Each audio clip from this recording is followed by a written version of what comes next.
একাডেমিশিয়ানও আছেন আলহামদুলিল্লাহ, সমাজের বিভিন্ন পর্যায়ের যারা অংশগ্রহণকারী সাংবাদিকগণ, আপনাদের সবাইকে আমি অংশগ্রহণ এবং আমাকে সামনে নিয়ে এসছেন। এটা তো সার্বিকভাবে এটা একটা গ্লোবাল প্রবলেম এবং গ্লোবাল ইস্যুজ, এবং বাংলাদেশের যে ইস্যুটা এটার একটু প্রকট, কারণ বাংলাদেশের আর্থসামাজিক অবস্থা আপনারা খেয়াল করে দেখেন। এখানে উইমেন এম্পাওয়ারমেন্টের ব্যাপারে অনেক কথা অনেক সময় অনেকেই বলা হয়েছে, বা বিভিন্ন কথা আমাদের সংবিধান এটাকে আপহোল্ড করেছে, বাট ভার্চুয়ালি এটা বাস্তবায়ন অনেক ক্ষেত্রে আমরা ঠিক প্রায়োগিক অর্থে যেটাকে বলা হয় যে অ্যাসার্টিভনেসটা আমাদের মধ্যে কম কাজ করেছে। এটা আমাদের জিওপলিটিক্যাল ইস্যু তো আছেই, বাট আমাদের বাংলাদেশের কালচার এন্ড হেরিটেজের মধ্যেও এটার কিছুটা আপনার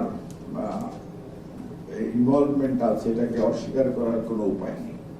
এবং এটা বাড়িতে একটা মাছ পাক করলে আপনার মাছের মাথা সবসময় বড় ছেলেটা খেয়ে আপনারা মায়েরাই দেন, এবং সমস্যাটা হলো ও জায়গাতেই।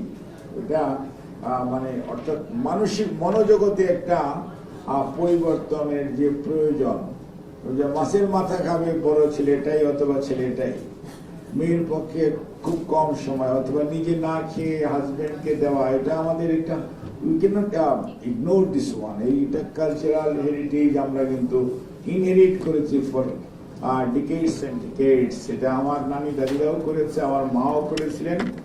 আমরা এখন হয়তো সিচুয়েশনটা কিছুটা ভিন্ন হতে পারে, but it is prevailing in our society. কাজেই আমরা ওই দোষারোপের দিকে না যে what you wants to be এবং কি হওয়া উচিত এসব বিষয়ে এখন কথা বলার সময় এসছে, কারণ প্রয়োজনীয় হতেছে। আপনি এক সময় মেডিকেলে ভর্তি পরীক্ষা আপনার যদি 78 সনের কথা বলি, ওই সময় 20% সিট রিজার্ভ রাখা হতো মেয়েদের জন্য, আর মেয়েরা তখন মেডিকেলে পড়তে আসতে চাইতেন না। তাদের জন্য এটা তখন লেট প্রেসিডেন্ট জিয়াউর রহমান স্যারের সময় এটা প্রথম ইন্ট্রোডাকশন হয়েছিল 1976-এ। তার পরবর্তীতে টুডেজ বাস্তবতা হচ্ছে, আমি যখন ডিন ঢাকা ইউনিভার্সিটি ছিলাম medical faculty in the year 2003, 4, 5, 6, 2 terms I was a dean Dhaka university medicine faculty. ওই সময় আমার স্টুডেন্ট ছিল 64% female was this medical student. So total মানে আপনার চেঞ্জ হয়ে গেছে, অর্থাৎ এই যে আপনার টোটাল যে আমাদের আর কোনো বরঞ্চ ছেলেদের জন্য এখন আপনার কোটা রাখার একটা সময় চলে এসছে। এবং পপুলেশনের দিক দিয়ে আমি যেখান থেকে নির্বাচিত হয়েছি, আমার নির্বাচনী এলাকা দিনাজপুর 6, ঘোড়াঘাট, নবাবগঞ্জ, হাকিমপুর, বিরামপুর, ওখানে আমার female voter more than the female voter, এবং আমার female population is more than the my male population. এবং ওখানে এটা এমন একটা মাল্টিকালচারাল হেরিটেজ আছে, আমার সনাতন ধর্মাবলম্বী আছে, ইসলাম ধর্ম আছে, আমার খ্রিস্টানিটি আছে, আমার বুদ্ধিস্ট আছে, আমার 90,000 ভোটার আমার আদিবাসী বা ক্ষুদ্র নৃতাত্ত্বিক গোষ্ঠী আছে, সাঁওতাল কমিউনিটি, ওরাও কমিউনিটির আছে। কাজে আমি এটা মাল্টিকালচারাল হেরিটেজ এবং একটা প্রত্যন্ত পিছিয়ে পড়া জনগোষ্ঠী থেকে কিন্তু আমি এই 2026-এর 12ই ফেব্রুয়ারিতে ওনাদের ভোটে আমাকে দায়িত্ব দিয়েছে যে তাদের পাশে থাকার জন্য। কাজেই আমি এটা খুব কাছ থেকে দেখেছি, এবং আমি 84-85 I was in the village, যে হারিদা আনোয়াপাড়া যে আপনার হেলথে অনেকদিন কাজ করেছেন, she is very much expert in the মানে অ্যাটলিস্ট গ্রামীণ স্বাস্থ্য অর্থনীতি বলেন, স্বাস্থ্য নীতি ইনভলভমেন্ট বলেন, এটার ব্যাপারে ওনার একটা ভালো এক্সপার্টিজ আছে। এবং আমি যখন গ্রামে আপনার গাইবান্ধার প্লাস বাড়িতে আমি যখন ছিলাম, বা তখন আজকে না 84 সনে কিন্তু এত সুন্দর রাস্তা ছিল না, আপনাকে বুঝতে হবে। আমাকে যেতে হলে ওই যে ওই ট্রেনে যেতে হতো, বাদরাবাদ ঘাট হয়ে ওইভাবে তখন যেত। এবং আপনাকে যদি পদ্মা ব্রিজ, স্বপ্নের ব্রিজ, এইসব জিনিস তখন ছিল না, আপনাকে তখন ওই আরিচা নগর বাড়ি হয়ে আপনাকে যাওয়ার একটা সুযোগ ছিল। কাজেই ওই সময়কার যে কমিউনিকেশনস এবং আমরা যে রুরাল এরিয়া থেকে কাজ করে দেখেছি, অ্যাকচুয়ালি আপনার এখানে আমাদের কিন্তু গত 50 বৎসরে বা গত 40 বৎসরে যদি আপনি চিন্তা করেন, তাহলে আমাদের মায়েরা বা মেয়েরা বা আমাদের নারীদের আপনার যে সত্যিকার অর্থে তাদের যে ইমপ্রুভমেন্ট, তারা যে সমাজে অনেকটা এগিয়ে এসছে, এটাকে খুব মানে আপনার আমরা যদি আন্ডারমাইন করি তাহলে ঠিক হবে না। আমাদের জিনিসটাকে অ্যাকনলেজ করতে হবে। ইয়েস, এই যে ফারা কবির আপা উনি বক্তব্য দিলেন, আমি একসময় উনি খবর পড়তেন, উনি আমার এক শিক্ষকের ভাইয়ের মিসেস, আমি তখন ওখান থেকে আমি যে কথা বলতেছি এটা 85, 86, 87 সনের কথা। উনি আমাকে চিনেন না, আই নো হার। কাজেই আমি খুব ভালোভাবে চিনি। আচ্ছা, তার পরবর্তীতে আমরা দেখতাম যে তখন কয়টা মানুষ ইংরেজিতে খবর পড়তো এবং উনি ইংলিশে খবর পড়তেন টেলিভিশনে। হ্যাঁ, কাজেই ওই আফজাল খান আর এই ফারাক কবির, মানে ছেলেদের মধ্যে উনি তখন পড়তেন। এখন তো আর আফজাল খান হয়তো বয়স হয়ে গেছে বা তাকে দেখা যায় না। আমি যেগুলো কথা বলতেছি এগুলো কিন্তু অনেক আগের কথা, 85, 86, 87 ওই সময়ের কথা বলতেছি। কাজে আমাদের মায়েরা বা আমাদের নারীরা, এখন আমার মা she was a teacher, life long teacher, সে গত 6 তারিখ ইন্তেকাল করেছে, মারা গেছে। কাজেই আমার তো মানে আমি আমার বোনেরাও টিচার। কাজে নারীর ক্ষমতায়ন বা নারীর এডুকেশন হয় নাই বা নারীরা পিছিয়ে আছে, আমি মানে এটা হয়তো কোনো কোনো জায়গায় পিছিয়ে আছে, but their involvement in the economy, তাদের ইনভেস্টমেন্ট, ইয়েস, তারা হয়তো কাজ করে কিন্তু তাদের অ্যাকনলেজমেন্ট বা রিকগনিশনটা সমাজে সেই পরিমাণ নাই। That's true. আপনি খেয়াল করে দেখেন যে নারীকে আপনি এডুকেট করবেন, নারীকে এডুকেট করার জন্য আমাদের সময়, দ্যাট মিনস আমি আপনাকে বলতে চাই যে বেগম খালেদা জিয়া যখন প্রাইম মিনিস্টার ছিলেন, সে তো এই দেশের প্রথম মহিলা প্রধানমন্ত্রী এবং উনি ছিলেন, এবং উনি থাকার সময় কি করলেন, মেয়েদের জন্য এডুকেশনটাকে উনি ফ্রি করে দিলেন, primary education as well as the secondary education. প্রথম মেয়েদেরটা করলেন, তারপরে গ্রাজুয়েট, অর্থাৎ আপনি এডুকেশন যখন দিবেন তারপরে তার মধ্যে স্কিল আসবে, তারপরে তাকে আপনি টুলস দিবেন, তারপরে তাকে আপনি এমপ্লয়মেন্টের, তখন আইদার সে এমপ্লয়েড সেলফ এমপ্লয়মেন্ট হবে, অথবা সে এন্টারপ্রেনার হবে, অথবা সে আরো অন্য কোনো জায়গায় ফর্মাল এমপ্লয়মেন্ট হবে। এইটা তো একটা স্টেপ বাই স্টেপ প্রসেস। আপনি ওয়ান ফাইন মর্নিং আপনি ইচ্ছা করলে এই দেশের যেখানে 50.8% পপুলেশন ফিমেল, তাকে আপনি এম্পাওয়ার করে ফেলতে পারবেন। It's not true. এটাকে গ্রাজুয়ালি আপনারা যেমন ছোট ছোট উদ্যোগ নিয়ে এগিয়ে যাচ্ছেন, প্রবলেমস অ্যান্ড প্রসপেক্ট এগুলো আইডেন্টিফাই করার চেষ্টা করছেন, সেগুলো তুলে ধরছেন। যেমন আপনারা 3টা জেলায় এক ধরনের সেমিনার করেছেন, কিছুটা ফ্যাক্টস ফাইন্ডিং মিশনের মতো বেরিয়ে আসার চেষ্টা করেছেন। এরকম আরো ছোট ছোট অনেক আপনার উদ্যোগ আছে যেগুলোর কালমিনেটিভ ইফেক্ট একটা ভালো আপনার রিকমেন্ডেশন হতে পারে, যেটা দিয়ে কাজ করা যেতে পারে। যে কথাটি বলছিলাম যে ধরেন এই 12ই ফেব্রুয়ারি নির্বাচনে এবার আমাদের কি ছিল, বলা ছিল, একজন যেহেতু পলিটিক্যাল এম্পাওয়ারমেন্টের কথা বলেছেন last speaker, political empowerment, definitely political empowerment যদি না থাকে তাহলে আপনি কাজ করবেন কি? If you are not empowered, then how will go to do your job? So আপনাকে political empowerment is very essential. সেখানে সবার একটা আন্ডারস্ট্যান্ডিং ছিল যে 5% অফ দি সিটস এর মধ্যে আমরা সবাই ফিমেল নমিনেট করব, ক্যান্ডিডেট নমিনেট করব। আপনারা খেয়াল করে দেখেন, আমরা যারা ইলেকশনে প্রতিদ্বন্দ্বিতা করেছি, যে দলগুলো আছে, সবাইকে আমরা সেগুলো করেছি। আমরা তো অনেকে ফিমেল ক্যান্ডিডেটই দেইনি, একজনও দেইনি। আমার কথা আছে 31 এর নির্বাচনে ইনশাআল্লাহ 10% অফ দি টোটাল সিটস কাদের জন্য থাকবে? ফিমেলদের জন্য থাকবে, এবং সব পলিটিক্যাল পার্টি নমিনেট করবে। দ্যাট ওয়াজ মানে এই যে আপনার 24-এর গণ অভ্যুত্থান পরবর্তী যে জাগরণ, এই জাগরণের একটাই আকাঙ্ক্ষার মধ্যে একটা আকাঙ্ক্ষা আছে যে এটা আমাদের গ্রাজুয়ালি হবে এবং এরকম কনস্টিটিউশনাল অ্যামেন্ডমেন্ট দেখবেন কিছুদিনের মধ্যে আসবে।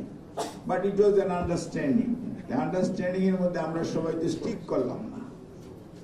আমরা যদি সবাই স্টিক করতাম, ইনক্লুডিং মাই পার্টি, ওনারা হয়তো দিয়েছে, ওনারা হয়তো 7 জন বা 8 জন পাস করেছে আর বাকিরা পাস করতে পারেন, তবু কিছু দিয়েছে। অনেকে দেওয়ার চেষ্টাও করে নাই, দেওয়া নেই।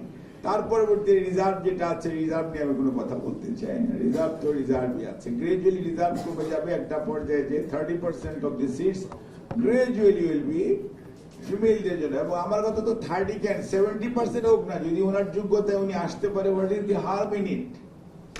What is the harm in it? কাজে এটার মধ্যে নারী পুরুষ ডিসক্রিমিনেশনের দরকারই নেই। If somebody is much more knowledgeable than me, then he should be in the chair. এটার মধ্যে আমাদের তো কোনো দ্বিমত থাকার কোনো কারণ নাই। নলেজ ডিসাইড করবে, তার ক্যাপাসিটি ডিসাইড করবে তার অবস্থান কোথায়। এই ক্যাপাসিটিটা তৈরি করে দেওয়ার দায়িত্ব হচ্ছে আমরা যারা নিজেদেরকে মনে করি সমাজপথী অথবা আমরা মনে করি আমরা এম্পাওয়ার্ড, তাদের দায়িত্ব হচ্ছে সবার ক্যাপাসিটি দেওয়া। সে পিছিয়ে পড়া জনগোষ্ঠী থেকেও সে আসতে পারে, এগিয়ে যাওয়া জনগোষ্ঠী থেকেও হতে পারে। whoever he or she may be, কোশ্চেনটা হচ্ছে বিড়াল ইঁদুর ধরে কিনা, বিড়ালের রং কি, এটা দেখার তো কোনো দায়িত্ব কারো নেওয়া উচিত না। কাজে আমাদের মেইন টার্গেট থাকতে হবে এডুকেট করা এবং তার ক্যাপাসিটি বিল্ড আপ করা। ক্যাপাসিটি তাকে বলে দিবে, তার নলেজ তাকে বলে দিবে তার স্থান কোথায় হবে। এবং আমার ওই যে সেই মেডিকেলের কোটার মতো এখন আর কোনো কোটার প্রয়োজন পড়ে না। এখন তারা কম্পিটিটিভ পরীক্ষা দিয়েই they are getting their chance and they are taking their position. So it is the merit. আর পৃথিবী এআই এর যুগে এই সময়ে মেরিটের বাইরে অন্য কিছু দিয়ে সস্তা বক্তব্য দিয়ে চলে যাবে, এরকম আমার মনে হয় আজকালকার generation they will not accept it. So আমাদের এই মনোজগতের এই পরিবর্তন, যে কে ছেলে বা কে মেয়ে, ইট ইজ ইম্যাটেরিয়াল। তার ক্যাপাসিটি আছে কিনা তার ওই জায়গায় যাওয়ার জন্য, দ্যাট শুড বি দি মানে নাম্বার 1 প্রায়োরিটি। এবং ওখানে যাওয়ার জন্য তাকে কোনো বাধাগ্রস্ত করা। যেমন আমি আমার মন্ত্রণালয়ের একটা ছোট গল্প বলি আপনাদের। একটা সেকশন আছে, এখানে লোন দেওয়া হয় কল্যাণের, এটা গ্রামে এবং আরবান এরিয়াতে দেওয়া হয়। এবং এটা 25,000 টাকা থেকে উইমেন এন্ড চিলড্রেন অ্যাফেয়ার্স এর কিন্তু এটা যেমন আছে, সোশ্যাল ওয়েলফেয়ার যেটা আছে তারও কিন্তু এরকম সুযোগ আছে। অর্থাৎ এরকম মানুষের আর্থসামাজিক উন্নয়ন শুধু নয়, যত ধরনের চিকিৎসা করাতে পারছে না, দেয়ার আর লট অফ এভিনিউজ যেখানে সত্যিকার অর্থে কাজ করার সুযোগ আছে। আমরা গত ধরেন আমাদের বয়স 6 মাস প্রায় হয়ে যাচ্ছে, 16 তারিখে 6 মাস হয়ে যাবে। যে 6 মাসে আমাদের যে এক্সপেরিয়েন্স এটা হচ্ছে যে এই সেক্টরে কাজ করার বেশ স্কোপ আছে। এবং কাজ করতে হলে যেটা হচ্ছে যে এখানে আপনার সমাজে যে ইনভলভমেন্ট, যেমন বিভিন্ন sector, it is not only the government sector, the private sector. Government sector ধরেন এই দেশে কত % ক্যাটার করে, প্রাইভেট সেক্টর এন্ড নিজেরাই নিজেদের বেশি যত্ন নেয় সবচেয়ে বেশি সংখ্যক মানুষ। কাজেই তাদেরকে একটু হেল্প করা, তাদেরকে একটু গাইড করা, তাদেরকে একটু উজ্জীবিত করা, যাদেরকে একটু পিছনে আছে তাদেরকে সামনের দিকে নিয়ে আসা, সেই সব জিনিস সব চিন্তা ভাবনা করেই কিন্তু মন্ত্রণালয় কাজ করছে। এই যে আমাদের যেমন মনে করেন আমরা নির্বাচনের আগে সেটা আমরা জুলাই 23-এ নিয়ে আসছি। ইট ইজ নট দ্যাট 24-এর 5ই আগস্টে আর পরে আমাদের কোনো বক্তব্য, এভরিথিং আমরা বলেছি, অনেক আগে বলেছি। আমাদের নেত্রী বেগম খালেদা জিয়া ভিশন 2030 উপস্থাপন করেছেন 2016 সালে। আর আমাদের নেতা 19 দফা দিয়েছেন যখন বিএনপি প্রতিষ্ঠিত হয় 1 সেপ্টেম্বর 1970। কাজেই আমরা কিন্তু একটা কর্মসূচি ভিত্তিক, যে কথাটি একজন বক্তা বলেছেন যে অ্যাকচুয়ালি আমরা কতটুকু স্টাডি করব, তারপরে অ্যাডভোকেসি করব, তারপরে অ্যাকশনসে যাব। অ্যাকচুয়ালি সবকিছুরই প্রয়োজন আছে। আপনার স্টাডি না করলে আপনি কিসের জন্য অ্যাডভোকেসি করবেন? আর অ্যাডভোকেসি না করলে জনমত তৈরি না হলে how you are going to do it? এবং এটার মধ্যে সব সেক্টরের ইনভলভমেন্ট ইজ ভেরি প্রয়োজন। Then again you need to have the study. এই যে আপনি কাজটা করলেন, অ্যাডভোকেসি করলেন, আপনি একটা অ্যাকশনে গেলেন, অ্যাকশনের আউটকাম কি? এই আউটকাম যদি অ্যানালাইসিস আপনার মধ্যে না থাকে তাহলে what is the strength and weakness of that outcome you don't know. So where to hit, এবং এই জায়গাটা উইকনেসটা বের করতে হবে, সেটাকে কারেক্ট করতে হবে। উইকনেস থাকাটাই স্বাভাবিক, কোনো সিস্টেমই 100% লিক প্রুফ না। কাজে আপনাকে মনে রাখতে হবে যে এই study is a continuous process and you need to learn up to the graveyard. এইটার ব্যাপারে কোনো দ্বিমত নাই। এবং you need to correct yourself, you need to address this issues প্রতিদিন আসবে, you need to address all this issues. আপনি একটা করে উইকনেস ফিল আপ করবেন, there will be another weakness.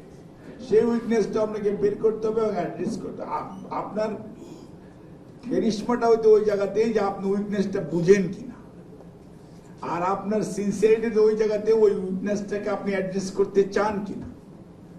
এইটুকু যদি থাকে তাহলে আমরা বলবো যে yes you are in the right. আপনি হয়তো করতে পারেন না, আমরা সবাই করতে পারবো এমন কোনোই নেই, কারণ আমাদের লিমিটেশন থাকতেই পারে। বাট সিস্টেমের লিমিটেশন থাকতে পারে, আমার ব্যক্তিগত লিমিটেশন থাকতে পারে, আমাদের ফিনান্সিয়াল কনস্ট্রেইন থাকতে পারে। আমরা যদি এখন সবাইকে চিন্তা করি যে সব মানুষের ফাইন্যান্সিয়াল সিচুয়েশন ইমপ্রুভ হয়ে যাবে আগামী 10 বছরের মধ্যে, ইট ইজ অ্যাবসার্ড। বাট আমাদের মনে রাখতে হবে যে আমাদের যে ultra poor group of the peoples আছে, অর্থাৎ যাদেরকে আমরা বলি হত দরিদ্র বা একদম খুবই দরিদ্র যেটাকে বলি, তারপরে দরিদ্র, তারপরে নিম্নবিত্ত, তারপরে মধ্যবিত্ত, তারপরে উচ্চবিত্ত।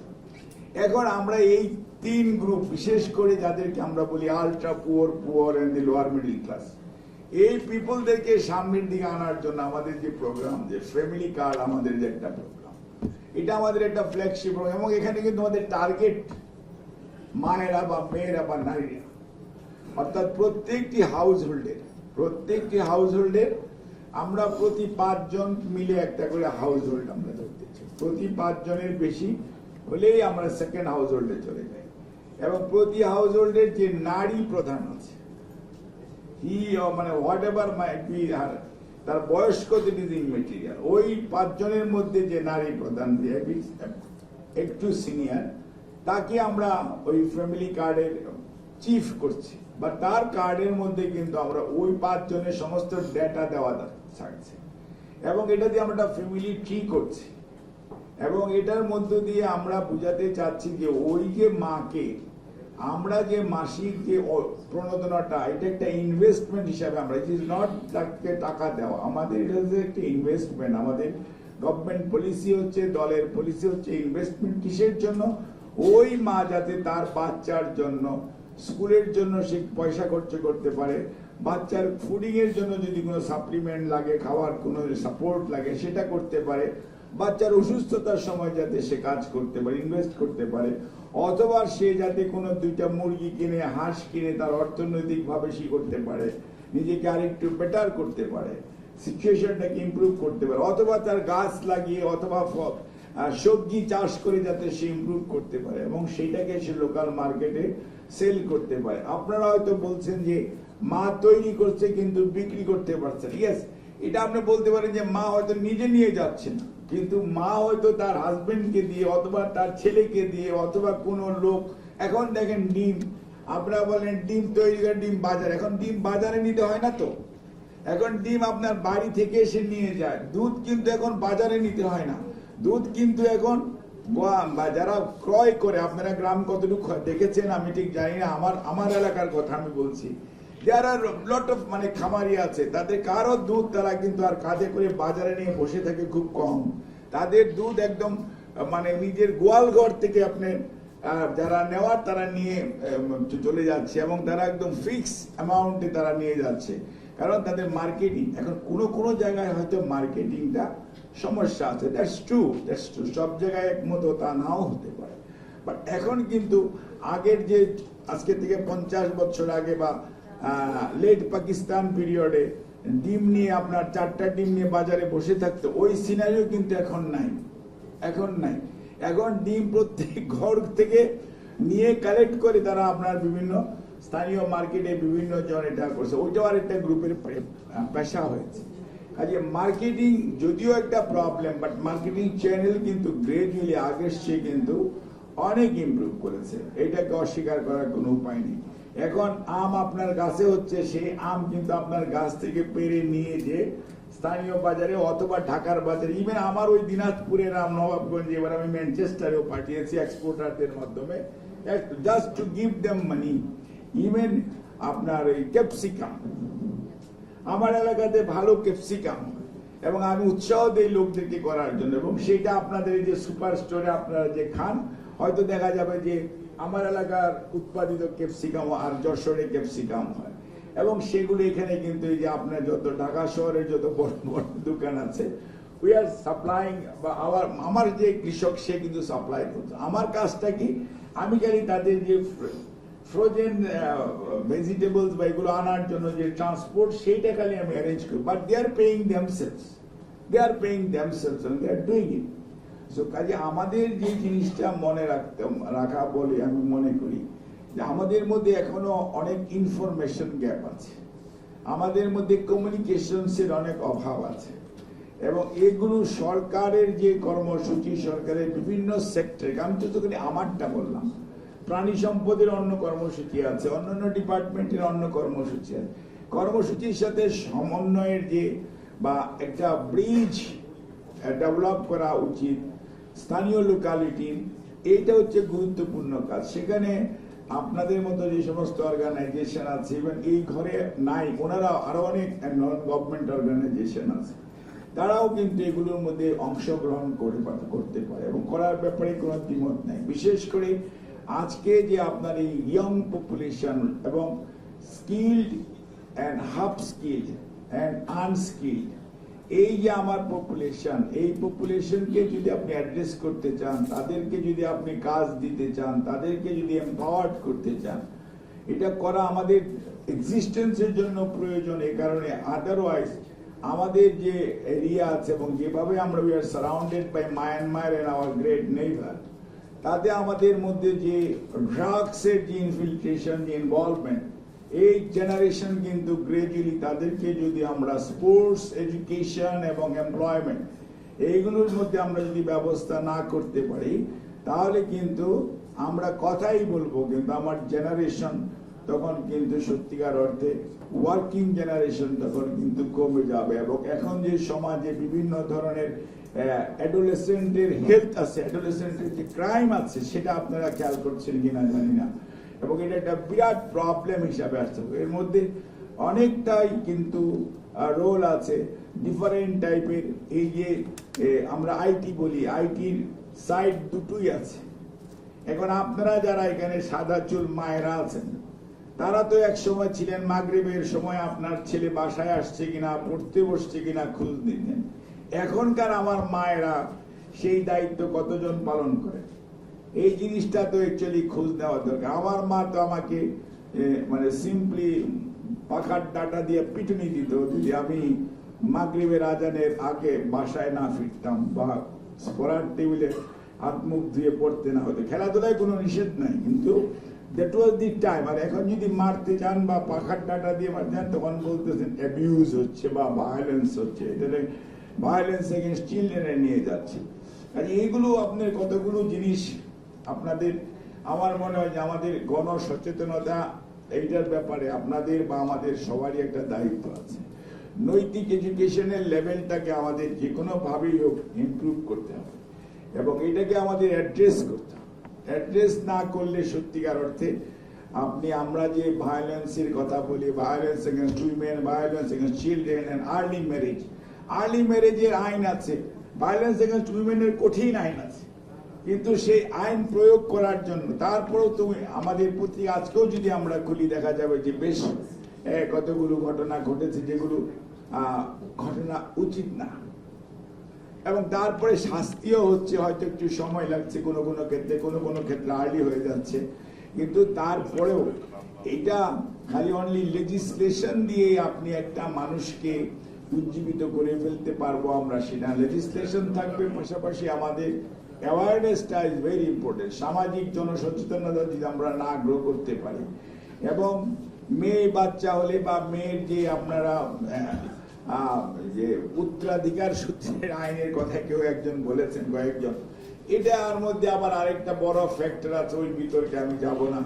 ধর্মীয় যে সাইড আছে, এবং বিভিন্ন ধর্মের মধ্যে আবার বিভিন্ন ধরনের বক্তব্য আছে, ওইটার মধ্যে আমি যেতে চাই না। কিন্তু আমার বক্তব্য হচ্ছে, আমি যদি এই সবাইকে প্রপার এডুকেশনটা দেওয়ার ব্যবস্থা এই দেশ করতে পারে, আপনারা আমরা সবাই মিলে করতে পারি, তার যদি ভালো স্কিল থাকে তাহলে তার নিজস্ব জায়গা নিয়েই সে করে নেবে। এবং আমি এখানে শিওর যে আমরা কি সবাই আমাদের আব্বা আম্মারা যে জায়গা জমি রেখে গেছে সেইটার উপরে আমরা কয়জন নির্ভরশীল?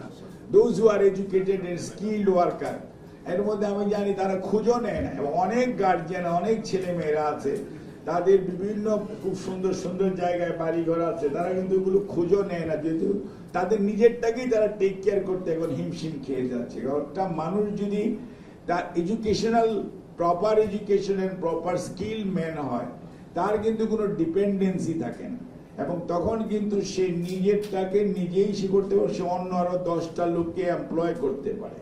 কাজে আমাদেরকে অ্যাকচুয়ালি ওই লাইনে যদি আমরা এগোতে না পারি, তাহলে আর একটা জিনিস তো মনে রাখতে হবে, you are son of this soil or girls of this soil. এটাই হয়, এই দেশের পরিবেশ, এই দেশের ধর্ম, এই দেশের কর্ম, এই দেশের সংস্কৃতি আপনাকে আমাকে তাড়িত করবেই। ওটার বাইরে আমাদেরকে যাওয়ার সুযোগ নাই। কিন্তু ওটার ভিতরে থেকেই কিভাবে সবচেয়ে বেশি এম্পাওয়ার করা যায়, এটা পুরুষের ক্ষেত্রে হতে পারে, মেয়েদের ক্ষেত্রে। আমাদের কাছে এখন মনে হচ্ছে যে উইমেন আর লেস এম্পাওয়ার্ড। এখন মনে করেন আমাদের তো আপনার অনেক, আপনাদের এটা এক সময় দাবি ছিল যে আপনার কি বাচ্চা প্রসবকালীন যে ছুটি, এক সময় এটা কত অল্প সময় ছিল, এখন সেটা বেড়েছে না? এটা তো কেন হয়েছে? এইটা আপনাদের এই যে বিভিন্ন সময় জনসচেতনতামূলক প্রোগ্রাম করতে করতে করতে করতে কিন্তু এখন এটা গভর্নমেন্ট সেক্টরে হয়েছে, প্রাইভেট সেক্টরেও এটাই আগের চেয়ে বেড়েছে। হয়তো বলবেন যে 6 মাস তো হয়নি, ঠিক আছে, 6 মাস প্রাইভেট সেক্টরে হয়নি, কিন্তু গভর্নমেন্ট সেক্টরে তো আপনার অনেকটা হয়েছে। কাজে আপনাকে বুঝতে হবে যে this are improvement, you need to acknowledge this one. এবং এটা কিন্তু আপনাদের বা আমাদের সবার সম্মিলিত এই যে আপনার অ্যাওয়ারনেস প্রোগ্রাম এবং আপনাদের যে দাবি, অর্থাৎ অ্যাওয়ারনেসটা যদি প্রবলেম আইডেন্টিফাই করা যায়, অ্যাওয়ার করা যায়, তারপরে এটা একটা সময় ডিমান্ডে রূপান্তরিত হয়। ডিমান্ড তখন ফুলফিল করার জন্য দায়িত্বপ্রাপ্ত এই দেশের সরকার এবং প্রাইভেট এন্টারপ্রেনারশিপ, তখন তারা গ্রাজুয়ালি করে। এবং কাজেই এখন আমাদের যে কেয়ার ইকোনমি নিয়ে একটু কথা বলে আমি আমার বক্তব্য শেষ করব। Care economy is one of the most important, আমাদের দেশের জন্য খুবই প্রয়োজনীয় এবং আমাদের দেশের মানুষের গেম চেঞ্জিং হতে পারে যদি আমরা কেয়ার ইকোনমিটাকে সত্যিকার অর্থে অ্যাড্রেস করতে পারি। আর একটা হচ্ছে ক্রিয়েটিভ ইকোনমি। এই দুইটা হচ্ছে ক্রিয়েটিভ ইকোনমি, মনে করেন যারা ইয়ং পড়াশোনা করে তাদের জন্য creative economy is very important, কারণ তারা শিখবে, পড়বে। এই যে আমরা বলি যে আমরা কতটুকু আর আউটসোর্সিং করি, কিন্তু আমাদের যে ছেলে মেয়েরা সারাক্ষণ মোবাইল টিপতেছে, তার মধ্যে আমাদের মধ্যে কয়জন এটাকে কনস্ট্রাকটিভ ওয়েতে লাগাচ্ছে, আবার কয়জন এটাকে সেই অনলাইন ইসের মধ্যে চলে যাচ্ছে। আমি ওটা আর বলতে চাই না, ওই নামটা আমি নিতেও চাই না। কাজে আমার কথা হচ্ছে যে প্রপার ইউজ অফ টেকনোলজি, এটা আমাদের খুবই প্রয়োজন। কাজে ক্রিয়েটিভ ইকোনমির মধ্যে, এটা ক্রিয়েটিভ ইকোনমির যে একটা আনস্কিল লোকের জন্য এটা সম্ভব না, বাট এটার মধ্যে আমার যে স্কিল ম্যান পাওয়ার আছে, সেটা স্কিল যে মানে এটা আর স্কিল এমন জিনিস, একটা এসএসসি পাস ছেলে মেয়েও কিন্তু ক্রিয়েটিভ ইকোনমিতে খুব ভালো করতে পারে, তার ওই ফর্মাল এডুকেশন অতটুকু নাও লাগতে পারে। আর কিন্তু আর কেয়ার গিভিংটা এমন একটি ইকোনমি, এটার মধ্যে যদি আপনি মানে জন্মের পর থেকে আপ টু গ্রেভিয়ার্ড আপনার ডিফারেন্ট টাইপ অফ কেয়ারার দরকার আছে। এই যে ডিফারেন্ট ক্লাস অফ কেয়ারার, এদেরকে যদি আপনি তৈরি করতে পারেন, এদেরকে যদি আপনি তৈরি করে সরবরাহ করতে পারেন। আগে আপনারা যখন বাসার মধ্যে ডোমেস্টিক এইড নিতেন, বিনা পয়সায় পাইতেন, তারপরে ছিল 5 টাকা মাসে বেতন দিতেন, তারপরে 20 টাকা, 50 টাকা। হোয়াট ইজ মাই লেসন, আমি আমার লেসন থেকে বলছি, আমার মায়ের লেসন, আমার দাদি নানির লেসন থেকে আমি শিখছি। এখন সেই আমার এখন সেটা 15,000 20,000 পর্যন্ত ডোমেস্টিক এইড আছে, থাকা খাওয়া এবং সবকিছুর পরে, এবং তার জন্য আমার মাসে আবার এই কদিন ছুটি দিতে হয়। এবং এটা আজকে থেকে 50 বছর আগে এটা এখানে যারা আছে তাদের কাছে কারোই এক্সপিরিয়েন্স ছিল না, এনার তো ছিলই না, ওই যে আপারও ছিল না। আবার কাজেই আমার নিজেরও ছিল না। আমার মাকে দেখছি বিনা পয়সায় থাকছে, তার পরবর্তীতে 5 টাকা 10 টাকা 20 টাকা। এখন এটা কিন্তু উঠতে উঠতে উঠতে উঠতে এখন 20,000 25,000 টাকা পর্যন্ত এটা উঠছে, এবং থাকা খাওয়া এভরিথিং এক্সক্লুডেড হয়েও এই অবস্থা। অর্থাৎ এই যে ডোমেস্টিক, এই যে একটা বিষয়, এখন আপনি এখান থেকে বিদেশে লোক পাঠাচ্ছেন, আমার মায়েরাও যাচ্ছে, মেয়েরাও যাচ্ছে, নাম দিছে কি যে হাউস ম্যানেজার। নামটা কিন্তু আপনার যাই হোক, কিন্তু হোয়াট দে আর ডুইং, কাজে তাদেরকে যদি আপনি ল্যাঙ্গুয়েজ স্কিল দেন, তাহলে যেখানে যাচ্ছে তাদের জন্য সুবিধা। বাচ্চার জন্য কেয়ার গিভিং করবেন, হাজব্যান্ড ওয়াইফ দুইজনই তারা অফিস গোয়িং অথবা তারা কর্মজীবী না দম্পতি, এখন তাদের বাচ্চাটাকে টেক কেয়ার করার জন্য এখন সব তো নানি দাদিরা নাই, who is going to take care of this kids. এখন আবার জয়েন্ট ফ্যামিলি থেকে আমরা সবাই এখন ইন্ডিভিজুয়ালি চলার একটা মানে সিভিলাইজেশনের কিন্তু আবার কিছু সমস্যাও আছে, এটাও আপনাকে অ্যাকসেপ্ট করতে হবে। আমরা সবসময় খালি সভ্য সভ্য বলি, এটার মধ্যেও কিন্তু এটার মেরিটস এন্ড ডিমেরিট দুটোই আছে, একে টেনে নিতে হবে আপনার। এখন সেখানে আপনার এই বাচ্চাদেরকে টেক কেয়ার করা, একটা 6 মাসের বাচ্চা থেকে 6 বছর পর্যন্ত, এটা কিন্তু সাধারণত টেক কেয়ারে রাখা হয় বা বেবি সিটিং, যেটাই নাম দেন আপনারা আর কি।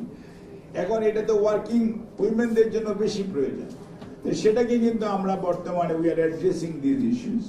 এবং আমরা একদিনে তো 10,000 day care centre, day care করতে হলে বলেছেন ইয়েস একটা সার্টিন স্ট্যান্ডার্ড মেনটেন করতে, তা নাহলে তো আপনার বাচ্চাকে যে আপনি রেখে কাজ করতে যাবেন, আপনার মনে এক ধরনের সবসময় মায়ের মনে, বাপের মনে চেয়ে মায়ের মনে সবচেয়ে বেশি আল্লাহ তাআলা দিছে যে মায়েরা মোর কেয়ারিং দ্যান দি ফাদার, এবং নারীর সাথে তো সংযোগ মায়েরই থাকে বেশি, সেটাই তো কাটা হয়।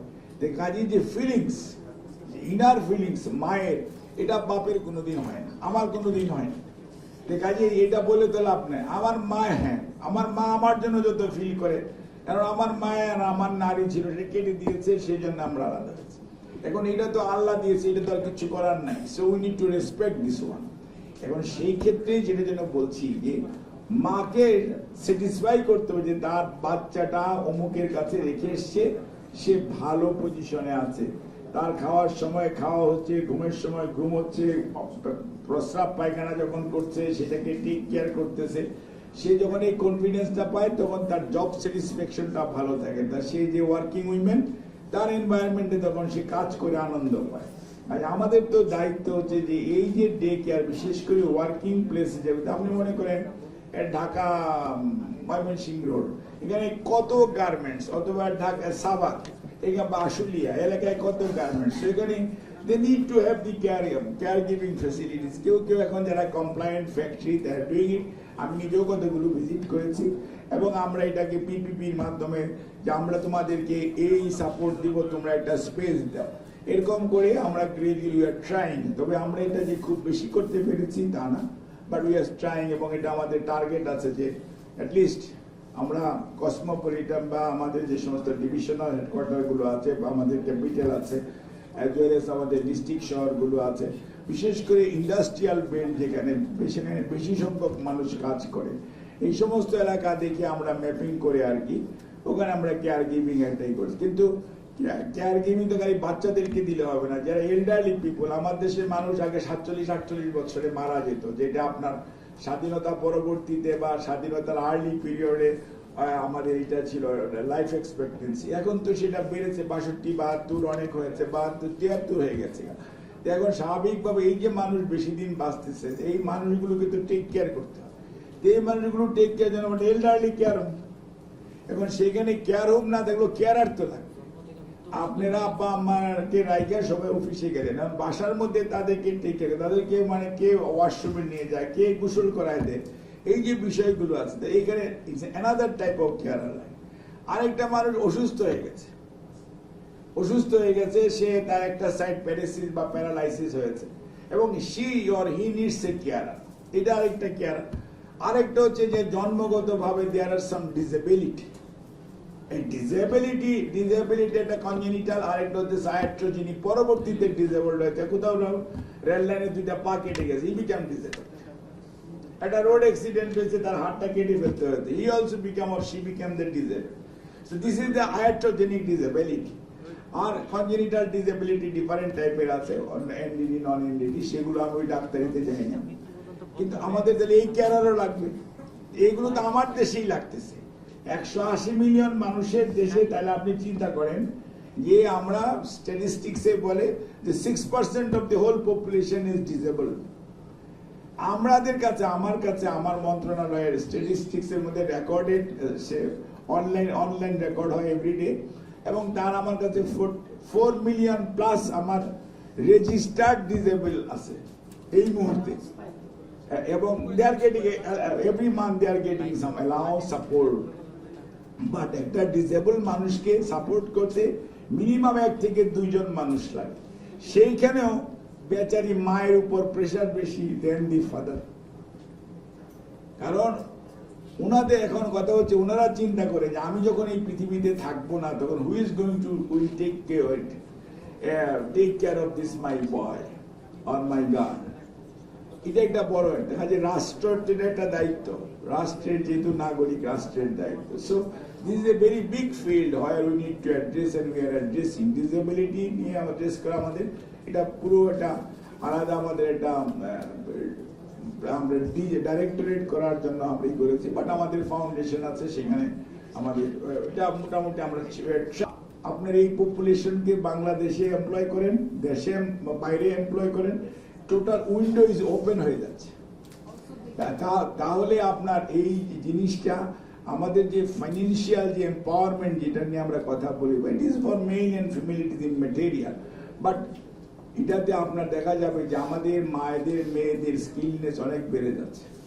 আমরা যদি আমাদের মায়েদেরকে, যারা গ্রামীণ মায়েরা আছে, তাদেরকে যদি আমরা, আমাদের ট্রেনিং প্রোগ্রাম আছে, যেমন আমরা হাঁস মুরগি কিভাবে পালতে হয়, গরু ছাগল কিভাবে পালতে হয়, কোথায় ইঞ্জেকশন দিতে হবে, কি করতে হবে, এগুলো আমরা শিখাই। আমরা তাদেরকে সেলাইয়ের সব কাজ শিখাই, যে আপনি নকশিকাতায় আড়ং বানাবে কেন, আপনারাও বানান, মার্কেটিং করবো, অসুবিধা নেই। তার পরবর্তীতে আমাদের যে আরো কুটির শিল্প, বাটিক বলেন, বুটিক বলেন, তারপরে ইদানিং কালে আগে তো 1-2টা পার্লার ছিল শহরে। এই ঢাকা শহরে কয়টা পার্লার ছিল আজকে থেকে 50 বছর আগে। আর এখন আপনি গ্রামের বিয়েটার মধ্যেও দেখবেন, গ্রামের হাটের মধ্যেও দেখবেন যে ওখানে একটু সাজুগুজু বা একটু মানুষের চয়েস চেঞ্জ হচ্ছে। এটাকে আপনি খারাপ ভাবেন না, this is change, you need to accept it, and this is also a very good profession নাও।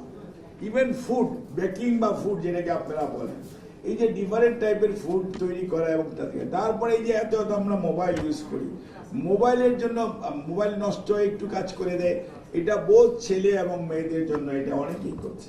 তারপরে আপনার মনে করেন আমাদের এই যে মাশরুম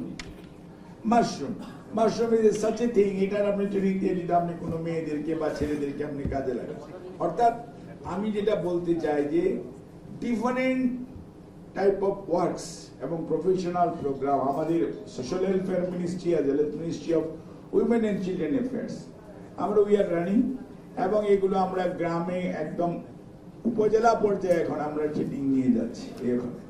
এবং এই ট্রেনিং ইভেন আপনারা যে সমস্ত প্রফেশনগুলো হারিয়ে যাচ্ছে, যে কামার, কুমার, যে আপনার যে মাটির তৈজসপত্র বানায়, এটাকের জন্য আমরা ট্রেনিং দিচ্ছি। এটাকেও আমরা seed, after training we are giving them seed money. আমরা যেমন খামারি কেউ হতে চাই, আমরা তাকে কিভাবে 15 দিন গরু ছাগল কিভাবে পালবেন, তারপরে আমরা গরু কিনে দিচ্ছি তাকে আমরা। ওখানে মানে এই যে সত্যিকার অর্থে যে পরিবেশে মানুষ থাকে, এই পরিবেশ থেকে যদি বের করে না আনা যায়, পরিবেশের একটা মারাত্মক রকম ইনফ্লুয়েন্স ছোটবেলা থেকে শুরু করে যে কোনো বয়সী মানুষের উপর, এবং সেই পরিবেশ থেকে যদি আপনি তাদেরকে টেনে না তুলতে পারেন, তখন কিন্তু ওই সিনেমার হ্যাভ আর হ্যাভনটসদের মতো হবে। কাজে আমাদেরকে যারা আমরা মনে করি যে একটু ভালো, আমাদেরই দায়িত্ব হচ্ছে যে সবাইকে টেনে আমার সমসাময়িক বা সমান পর্যায়ে নিয়ে আসে। সেই জন্যই আমরা চাই যে এটা হিউম্যানিটেরিয়ান, মানবিক, আমরা যেটা বাংলায় বলি আর কি, মানবিক অন্তর্ভুক্তিমূলক একটি বাংলাদেশ, যেখানে আমরা কেউ পিছিয়ে থাকবো না। এবং আমাদের মেইন টার্গেট থাকবে যারা এই দেশের সকল মানুষের সমান রাইটস এন্ড প্রিভিলেজ আছে, এই দেশের সকল সুযোগ সুবিধা এনজয় করা। এইটার প্রতি আমাদের বর্তমান সরকারের, আমাদের নিজেদের বিশ্বাস আছে, এবং আমরা এই লক্ষ্যেই কাজ করে যাচ্ছি। এবং আমরা আপনাদের সহযোগিতা চাই, এবং আপনারা যে কোনো ধরনের প্রোগ্রাম আমাদের সহযোগিতা, সরকারের সহযোগিতা এবং আপনাদের নলেজ প্রত্যেকটা মিলিয়ে আমরা একটা ইনক্লুসিভ হিউম্যানিটেরিয়ান সোসাইটি করার জন্য হেল্পফুল হবে বলে আমি মনে করি। আবারও আপনাদের সবাইকে ধন্যবাদ জেনে আমি আমার বক্তব্য শেষ করছি। আল্লাহ হাফেজ।